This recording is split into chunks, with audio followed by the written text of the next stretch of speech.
Friends, this is with respect to the new leading cases that has been prescribed for 2021 examination.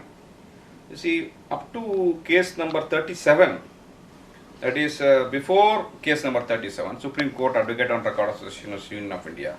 Till then, you see, these were cases that were already almost 80% were leading cases that have been there in vogue for last 10 years, 15 years.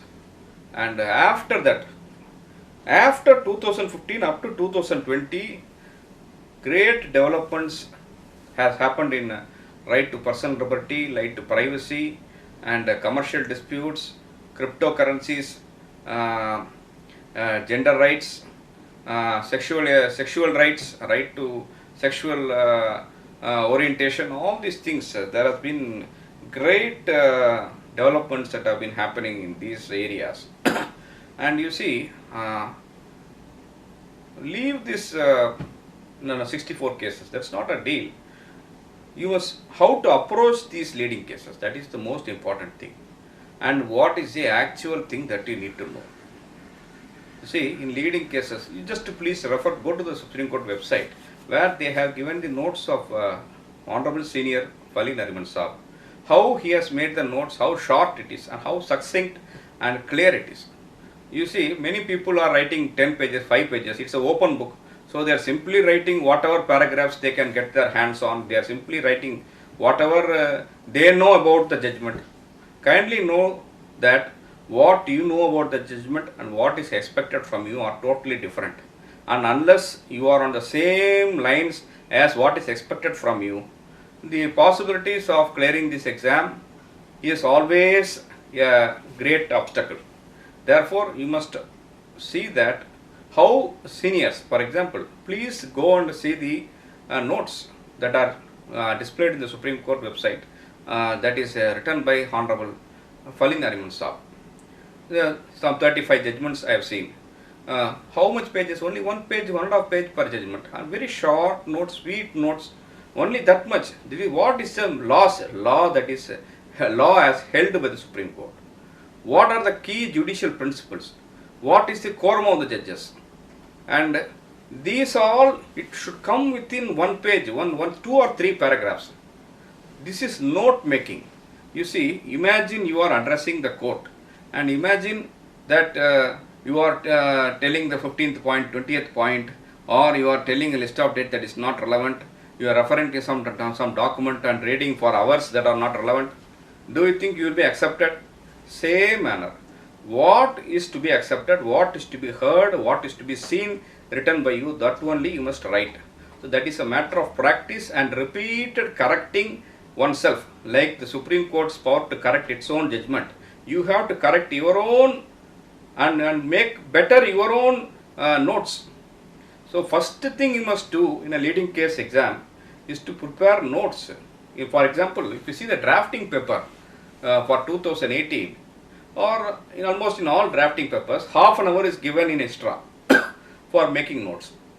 People don't understand it. Straight away they start writing answers and start writing and they are striking it off and they are putting new points. This kind of thing should not happen. If you put pen to paper, there should not be a single unwanted word or unwanted paragraph. So first thing you must need to do is you need to organize yourself. You need to make notes and you need to read the question paper first. Read every question separately. Just you read, okay, there is Ashwani Kumar versus Union of India, okay, senior geriatric care, senior citizen rights, right to pension schemes. You simply start writing, that's not the way it is done. In that, they will ask, okay, how is continuing mandamus, monitoring of courts of welfare schemes for senior citizens done? If it's something like that is given, then you have to see for those paragraphs and write that only. You need just to write that much, just for 3/4 of a page, 1 page, that is enough. For that, yes, a great example is Honorable Senior Mr. Nariman's notes. You see how much it is, only half page, 1 page. That is the note, that's all. That is your understanding. That is what you need to succinctly present to the examiner. Instead, you are writing 3 pages, 4 pages and taking pages after pages from the examiner, that and all are not going to help. So this is one thing that needs to be noted. So in the drafting exam, paper itself they are given, take half an hour. That means you need not, don't spend half an hour, spend 1 hour, no problem. For first reading the question, first if there are 3 parts to a question, read the 3 parts. Just don't start writing the first part. And you see, you would have written all about the first part and you would miss the second and third parts. That's not the way exam is written. So first, for if there is a question and if there are 3 parts to the question, you first identify the answers. For that you need to refer to the, you see, leading cases of open book exam. Whoever has been in touch with the leading cases of, you see, for example, these are developments. For example, Essar Steel has shook the world of corporate insolvency resolution process. So this is a great judgment in IBC, and it is reflected in papers, it is reflected in discussions, it is a national news. Or for that matter you take Navtej Johar, or for that matter you take Selvi, or for that matter you take this another judgment, our Talak. These are having groundbreaking consequences. So if you had kept your eyes open, then nothing you need to know. It's an open book exam, you can just go straight and write. But what you should not do, don't write, keep on writing things that are not required from you. So the first thing you must do is, at least in leading cases and drafting, first you must read the questions more than 3-4 times, every single question, and make small notes that are applying to every single part of the question. For example, 3 or 4 parts mean every part, and you take the exact, since it's an open book, take the exact portion where that particular answer is lying and connect it. So for this, what you require, you need just 1 or 2 times reading of the judgments and making notes. Note making habit is not there, writing habit is not there. So people failed only on those counts only. They might know the entire answer, they would have had a great time writing all these answers, they are so happy seeing it. But if you see at the end what they have written, only 3 questions they have written out of 5 questions, and 2 questions they could not write because simply they don't have the time and the writing practice. And you see, they are wasting their time, and they are writing the first question for 8 pages and the second question for 6 pages, like that. And when by that time time is over. So that is not required. Please look at Honorable Nariman Sir's notes. See how short it is made. Only 1 page, 1.5 pages. Exact what is the question to that answer. Only 4 lines, 5 lines. Like that, 3 for 5 lines. That's all over one question. Like that you must prepare. Like that you must take notes. So this note making and preparing and checking whether you have replied and answered exactly to the questions, these are all very important things which people are missing, and this lack of practice is the main reason for this exam being difficult. Otherwise it's anyone who practices normally in the Supreme Court would clear this exam. So people who are practicing also are not clearing because this lack of practice and lack of making the points as required in the first instance. You are required to make the best arguments in the first instance. There is no time, only 2 minutes, 1 minute, 3 minutes, 5 minutes for admission matter, and you have to get the best points out. You cannot be dilly-dallying. Same applies to leading cases, same applies to drafting. These 2 cases at least.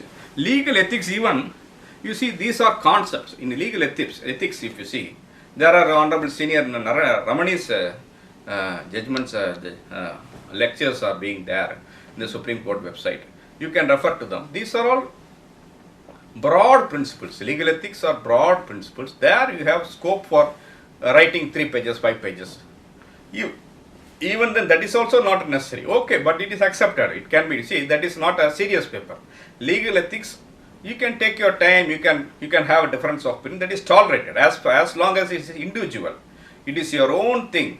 It is okay. People are fine with differing opinion, but people are not fine with having to find out your answer and where it is, and they are not fishermen trying to fish out your answers.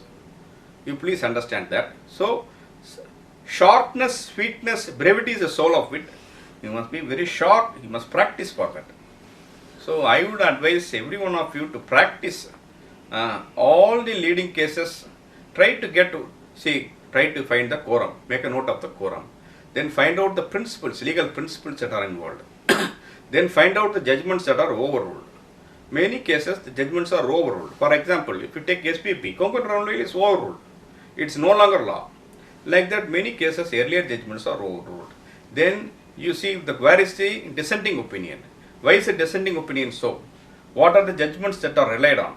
You have to see all these things, and once you know and main judicial principles, every judgment, personal liberty, contracts, public probity, right to know, or arbitration, or IBC, whatever judgments, you need to know why. And you see, for judicial appointments, now new increment, Mr. Dheeraj More, that case has come out, that is with respect to district judges. 7 years, Arun Mishra, Honorable Justice Arun Mishra's judgments are there. 7 years period calculation between persons who are selected from the bar and people who are selected from the bench, in-service candidates who also have 7 years in the bar. So this is the interpretation, how they are doing it. Like that, the interpretations, how they are doing it, what made the judgment happen, what were the main principles and points, that only you need to know. That is only 5 lines, 10 lines. And another thing I learned from Honorable Nariman Sir's lectures is you must make it into clusters. You see, for example, if you take the amending power of the parliament, or if you take the basic structure of the parliament, it is a cluster. You see, S.R. Bommai, then Keshavananda Bharati.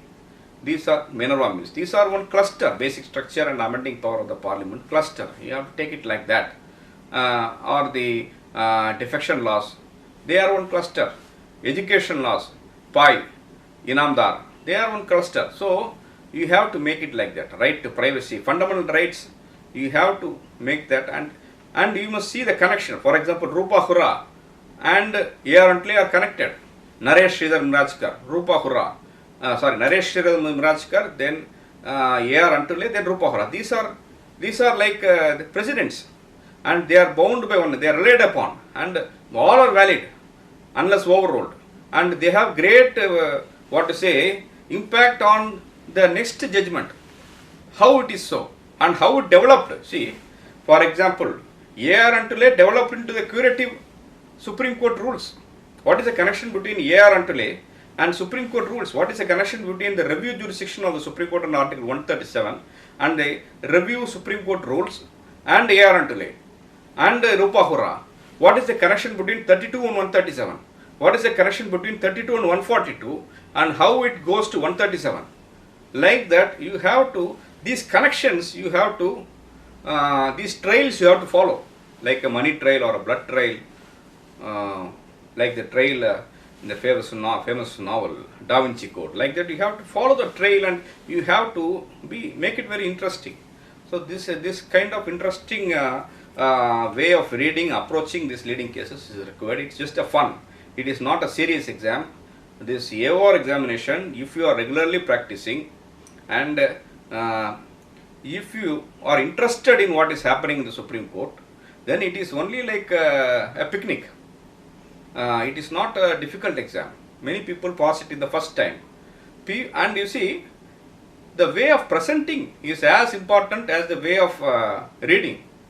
See, reading should be done with interest, and you see these, especially leading cases, either you read it in the constitutional law books, these leading cases, either you read it in the constitutional law books or you read it in the papers. See, your consciousness would not have missed this, and you see, you must have been practicing law at least for 4 years. You must have been studying law for 5 years, 9 years. This is the minimum period. And you see, you started 9 years earlier. You must have read almost all the earlier judgments, 1 to 37, that is up to 2015. You must have read it in the law college constitutional law book only, almost majority of them. So what remains to be read?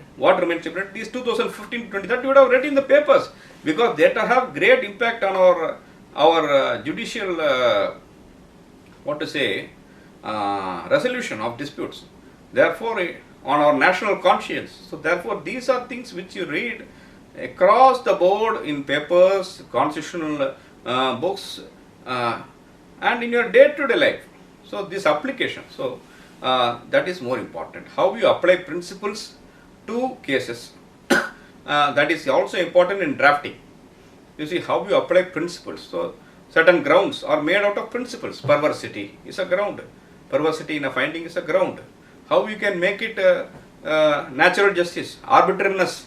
These are grounds. These are available in the leading cases. Leading cases cry arbitrariness.